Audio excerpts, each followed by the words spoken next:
Bonjour et bienvenue au sommet des plantes médicinales. Je suis ravi d'accueillir Christian Estriva. Bonjour Christian. Bonjour. Donc Christian, c'est la deuxième fois que tu interviens au sommet des plantes médicinales. Tu nous avais présenté la première fois l'approche sensorielle. Là, on va aller un petit peu plus loin dans cette description de l'approche sensorielle et puis de son utilisation en pratique. Déjà, est-ce qu'en quelques mots, tu peux nous balayer un petit peu le champ de ce que c'est que cette approche sensorielle? En résumé, tu veux dire? En résumé, voilà. Oui. Donc, je crois qu'on peut partir de la constatation suivante, c'est que quand on est en présence d'une plante, on sent qu'on a affaire à un être vivant qui a une cohérence, une globalité. C'est un être et actuellement, la tendance pour décrire cet être-là, la tendance, c'est naturellement d'utiliser la méthode analytique, la méthode spontanée qui est considérée aujourd'hui comme la plus évidente. Et elle est tellement considérée comme la plus évidente qu'on oublie même que c'est un point de vue, sans doute parmi d'autres, pour décrire un être vivant tel qu'une plante, par exemple une plante médicinale.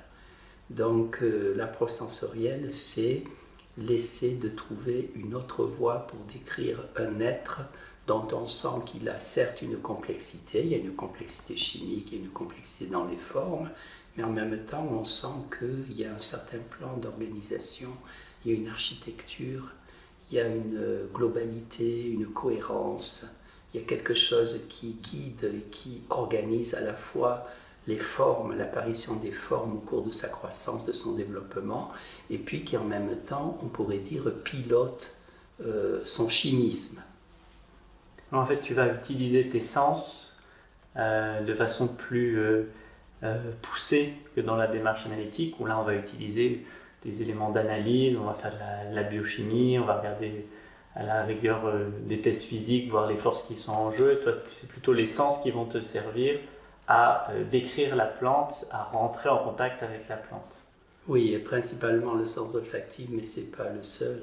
On peut utiliser aussi le sens du goût, et puis le sens visuel, c'est-à-dire ce que Goethe appelle la métamorphose, ça j'en avais déjà parlé. Mais oui, on utilise les sens, et c'est un peu étrange parce que l'impression qu'on a dans le conditionnement que nous avons reçu, c'est que les méthodes analytiques, les appareillages d'analyse, la chromatographie en phase gazeuse, les méthodes d'analyse courantes, on a l'impression que ce sont ces méthodes-là qui vont dire la vérité de la plante. Et là, on utilise les sens dans l'approche sensorielle et principalement le sens olfactif pour des raisons que je pourrais dire en quelques mots. Donc ça paraît un peu régressif, un peu rétro. Alors qu'en réalité, l'expérience montre que le recours au sens, et notamment au sens olfactif, donne des informations d'une extraordinaire finesse.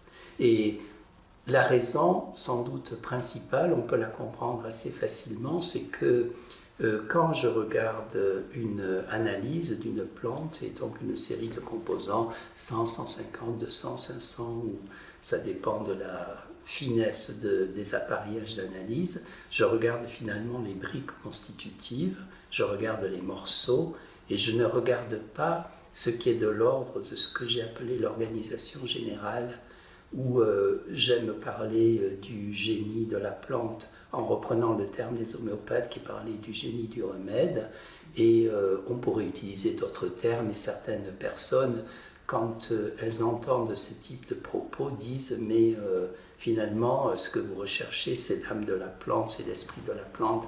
J'aime pas trop utiliser ces termes parce que ils sont un peu vagues et peut-être un peu galvaudés, mais c'est vrai que c'est quelque chose de cet ordre-là, c'est-à-dire ce qui est à l'arrière et qui vraiment organise l'ensemble.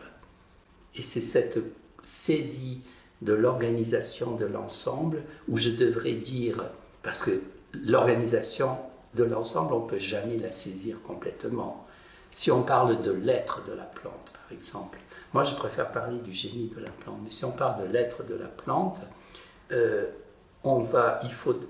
l'expérience montre On ne peut pas y avoir accès complètement, mais on peut avoir connaissance de certaines de ces facettes, on va dire.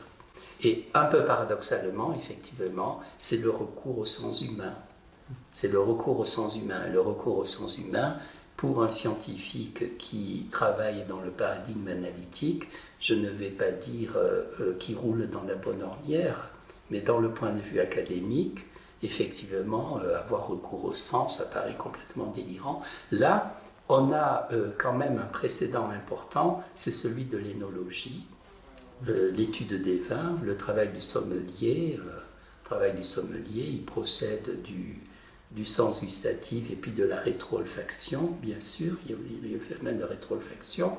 Donc c'est le fait de sentir les odeurs, mais par l'arrière de la bouche, c'est ça. Par l'arrière du nez. C'est ça. Et là, un sommelier, pour évaluer la qualité d'un vin, il ne va pas regarder une analyse du vin, il a recours au sens. Donc dans notre tradition, nous on est dans un pays dans lequel il y a une tradition autour des vins, et on sait bien la puissance du sens gustatif et puis de la rétro-olfaction. Donc là, dans l'approche sensorielle telle que je la pratique avec les extraits de plantes, notamment les extraits de plantes médicinales, c'est principalement le sens olfactif qui est impliqué, mais le sens gustatif peut l'être aussi. Et puis le travail de Goethe, comme je l'avais expliqué antérieurement, le travail de Goethe, c'est un travail qui procède du regard, c'est-à-dire la contemplation, l'observation de ce que Goethe appelait la métamorphose, c'est-à-dire le devenir des formes au cours de la croissance de la plante, et le fait que les formes apparaissent à tout instant ou chaque jour, au cours du développement, mettant sur une plante annuelle au cours de quelques mois, elle exprime à chaque étape de la croissance, elle révèle certaines facettes de son être. Goethe utilisait le terme archétype. Merci beaucoup Christian pour cette présentation. Alors si vous voulez en savoir plus et aller plus loin sur l'approche sensorielle, sur les plantes médicinales, en savoir plus, vous pouvez nous rejoindre au sommet des plantes médicinales en cliquant sur le lien qui est dans la description juste en dessous. À tout de suite.